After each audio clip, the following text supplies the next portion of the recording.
Hello, fellow Earthlings. The great Carl Edward Sagan once said, "The universe is a pretty big place. If it's just us, seems like an awful waste of space. Are we alone in the universe?"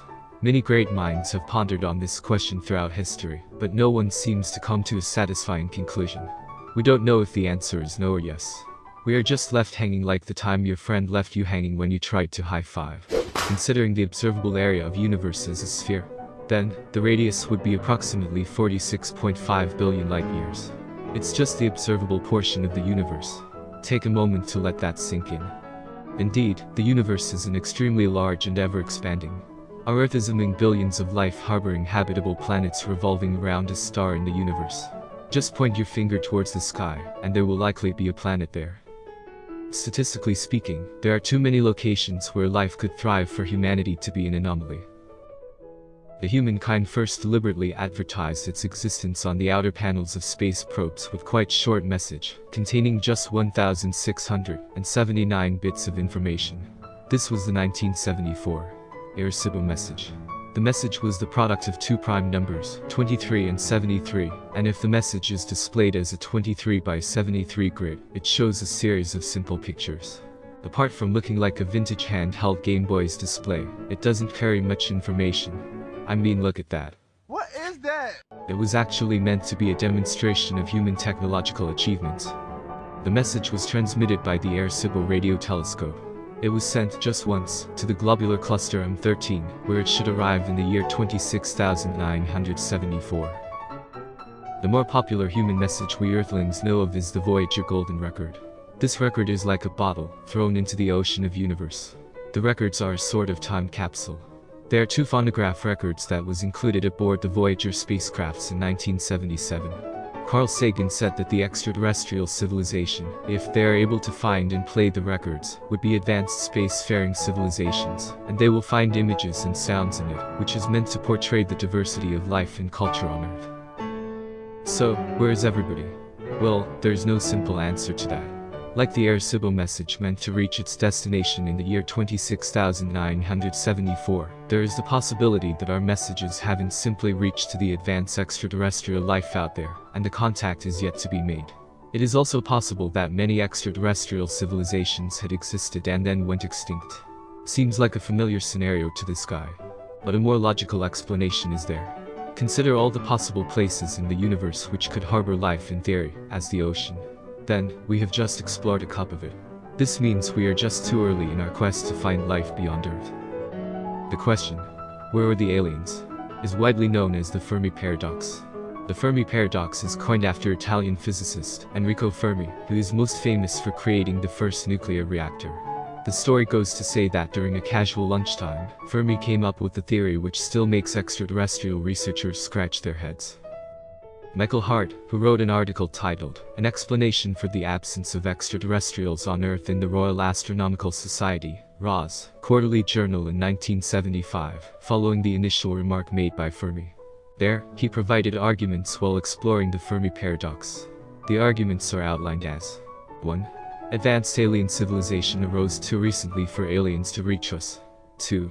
Aliens never came because of the physical difficulty which comes with space travel. 3. Aliens chose never to come to Earth. 4. Aliens have visited Earth in the past, but we have not observed them. Tell that to the ancient painters who drew UFOs. You might wonder, what are the odds of having Earth-like planet? Lucky for you, a 2013 study of the data from Kepler Space Telescope suggested that 1 in 5 Sun-like star has Earth-like planet in the habitable zone. Now, that's wild. All you need then is water, and oxygen and voila, life.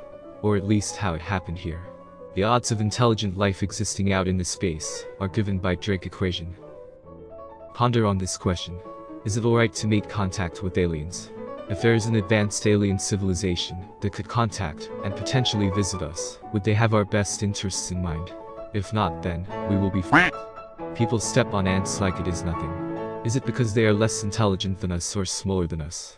Well, to an advanced extraterrestrial civilization which could visit us, we certainly are less intelligent and capable than them. We will be like ants to them, and they could just wipe us out if they wished to. In the recent times, this statement has been argued by many people, and doesn't just remain in the realms of science fiction.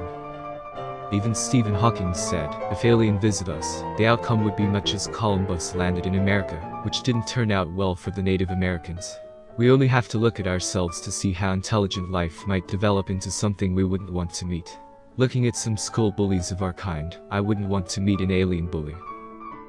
Even if we changed our mind and consider the idea of not sending human information to potential alien bullies, it is too late.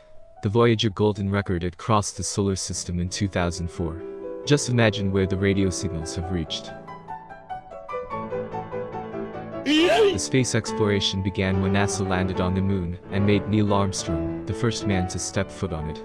Since then, several of our rovers have reached on other planets and beyond our solar system. There are many satellites orbiting Earth at any moment, and several are orbiting planets like Mars. We even have pictures of Pluto, courtesy of the NASA's New Horizons spacecraft. The recent topic of interest is Mars, and possibility of finding ancient life on it.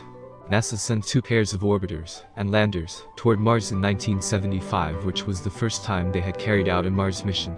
Then, the FBC program's first mission also came out to be a great success. The Pathfinder lander and Sojourner rover arrived at Mars in July 1997. The lander was the first to use a set of airbags to cushion the landing, and Sojourner was the first rover to trundle around on Mars. The discovery of ancient water evidence on Mars in 2000s sparked a renaissance in Mars exploration. NASA's Mars Odyssey was launched and arrived in 2001. It broke the record for the longest-serving spacecraft at Mars. NASA's 2 rovers, Spirit and Opportunity, were sent to the surface of Mars in 2004. Each discovered ample evidence that water once flowed on the red planet. Mars started getting even more attention. In 2007, NASA launched a stationary lander called Mars Phoenix, which arrived successfully and found water ice beneath the surface. Then, NASA's most powerful rover yet, the Curiosity rover, was launched and arrived at Gale Crater on Mars in 2012 to search for signs of ancient habitable environments. The Curiosity rover is still working to this day and is successful in returning images of the Martian surface and finding previously water-soaked areas, detecting methane on the surface and finding organic compounds. Now in 2020, NASA is going to conduct the Mars 2020 mission, which will land the Perseverance rover on the red planet. This rover will be equipped with even more advanced technologies than Curiosity, and will even help bring samples from Mars to Earth, which will be a huge leap in the Mars mission. Furthermore, Elon Musk's SpaceX is planning to take humans to Mars by 2030. You, my friend, are in for a trip.